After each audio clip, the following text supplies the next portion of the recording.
One player turned towards me and asked, are you gonna kneel, Jonathan? And I said, fellas, I'm not gonna kneel and I'm not gonna wear that t-shirt. And that was the day before it happened. During the summer of 2020, protesters took to the streets after the killing of George Floyd. On July 31st, the NBA returned from COVID lockdowns. Like other NBA teams, the Orlando Magic players knelt in protest. Magic forward Jonathan Issac stood alone. Afterwards, Jonathan faced backlash on social media and from reporters. Do you believe that Black Lives Matter? Absolutely. I believe that Black Lives Matter.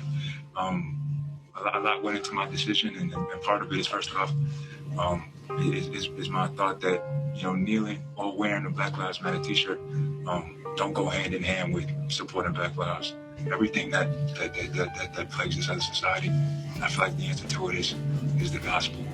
Jonathan is the author of a new book, Why I Stand, detailing his faith journey and standing for what he believes in. His confidence in his convictions might come as a surprise to those who knew him as a boy. Jonathan Judah Issac was raised in church in the Bronx. However, after his parents divorced, Jonathan moved to Florida with his mother. Coming from Bronx, New York, a predominantly black community, to Naples, Florida, a predominantly white community, different is exactly what I was. That was the first time that I started to develop a sense of anxiety and really self-awareness that I was different from the other kids and I wasn't fitting in. And so that led me towards basketball, and the girls started to talk to me. The guys wanted me to be on their team. And so that drove me to put every single ounce of time and practice that I could into basketball. His game improved through high school, and Jonathan captured the attention of college scouts. Still, he had an intense fear of failure. I always just felt insignificant and always having to work for somebody else's approval or somebody else's love. The hard work paid off. Jonathan accepted a full scholarship to play at Florida State University.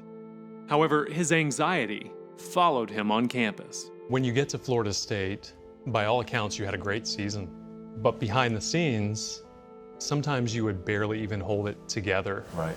Why was that? I had several moments at Florida State of passing out, of just having panic attacks and anxiety attacks and not really being able to diagnose them until the coaches found out, and we kind of dealt with it to where I was taking anxiety medication to practice and to play. After only one season in college, the Orlando Magic selected Jonathan in the first round of the NBA draft, the 6th pick overall. What should have been a night of celebration, to Jonathan felt even more like an opportunity to fail. Everybody else that was there almost felt like they expected to be there. They expected the night to go the way they wanted it to. But for me, it was just passing me by, because of that same, fear and anxiety that was going on the inside of me. While Jonathan's nagging anxiety continued, something else happened his rookie season. A teammate invited him to a chapel service. The pregame message challenged Jonathan's thinking in a very profound way. And the chaplain started the message, and so he quoted Luke 6:46 that says, "Why do you call me Lord, Lord, and not do what I say?" And the verse hit me, just a ton of bricks. And so I just started to reflect on that verse, even in the game at night times, and thinking to myself, that's me. His spiritual life was further challenged when he met Dr. Hepburn, a pastor who began discipling him. I looked at him, I could tell you how to be great. And I know that God can lead us all into our greatness. What was his response to you? Jonathan's response was, I already know Jesus. Oh, I did. And he kept it moving. But he didn't know Jesus. No, he didn't know him. He was doing his thing. Over time, their friendship helped Jonathan consider a relationship with Jesus. After an injury his rookie season, Dr. Hepburn prayed. I'm thinking to myself, I've never heard anybody pray like that.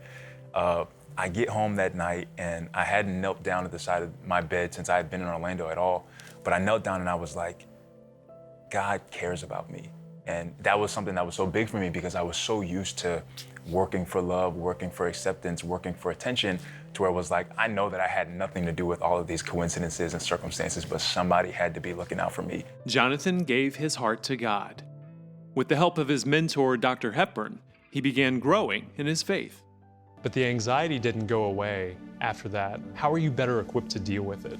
He would always talk about speaking the word and saying it out of your mouth so your ears could hear it, developing your relationship with Christ. I think for me, the thing that helped me and is still helping me, conquer anxiety time and time again is being able to look back on these small moments of when I did choose to fight, I did choose to stand, I did choose to, even though I was afraid, to do it anyway, and seeing that God was there for me in those moments, that has helped me to, if I come against another moment like that, I'm like, you know what, I know that God has me.